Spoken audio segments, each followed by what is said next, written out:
our second contestant for the International Speech Contest, Roy Terry, When Moments Become Gifts. When Moments Become Gifts, Roy Terry. Thank you.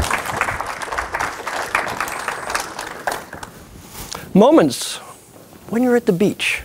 You know that feeling? The wind is pushing you. The sun is warming you.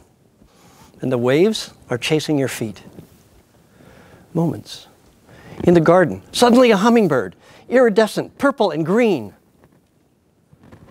A child comes and hugs your leg. Timeless moments when we know something about being human that transcends ordinary life. And have you noticed that same kind of knowing about the nature of our lives, the arc of our lives, courage, growth, learning, nurturing, relationships. We are wonderful creatures living on a wonderful world. And yet, very often we're confused, we're puzzled. We feel distress and worry. What should we do? We're scanning the internet, looking for the latest book, workshop, quotes from elder statesmen. How do we conduct our lives? How do we work with our career, with our relationships? How do we take care of our children? What about our aspirations?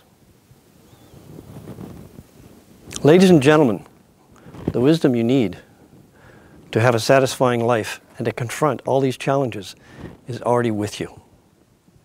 In a popular movie, two business partners are arguing. They have a odd jobs company in a tiny town and things are not going well. They are not happy.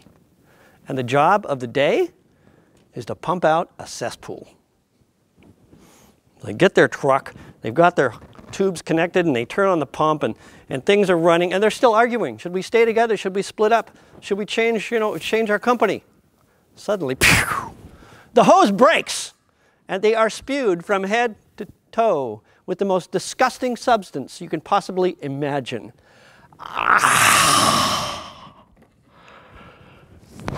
Next scene in the movie, they're shouting, they're happy.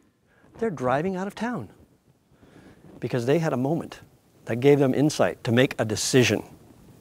Things are looking up. Now the question for you is, would it take a broken hose for you to drive out of town in a new direction of your life?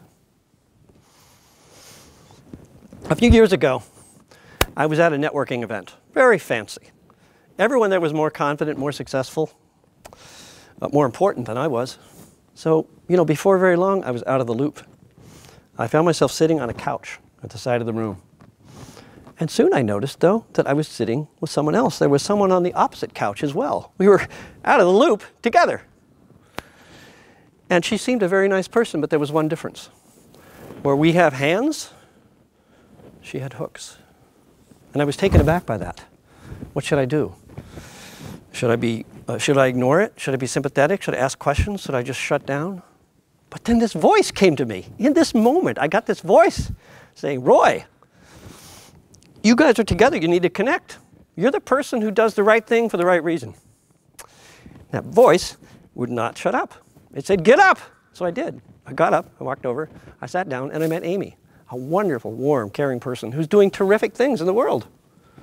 She facilitates adoption from Africa to the United States in the same way she was adopted.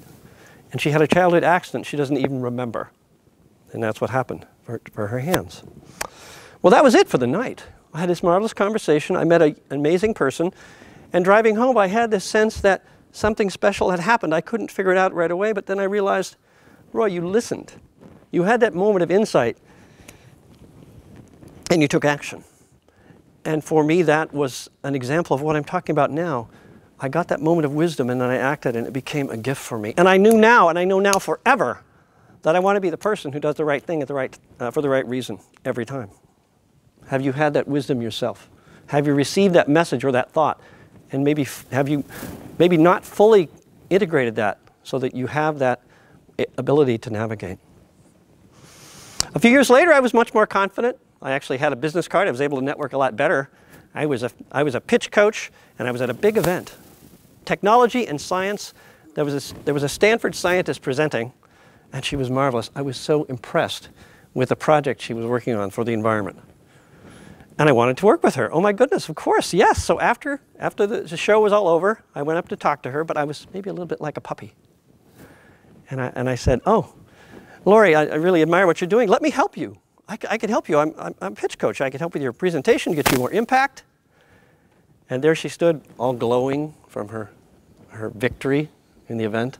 And she turned at me and she kind of tilted her head, kind of like you talk to a puppy. She said, oh, that's a really nice idea. Would you send me an email about why I should do that? Well, that was a moment. That's also a moment perhaps you have had in some context.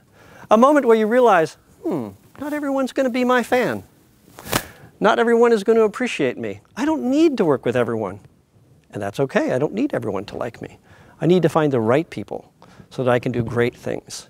That was a signpost. That was confidence. That was a marker that you can have too when you harvest that knowledge, because we've all had that same experience. Enthusiasm met with indifference.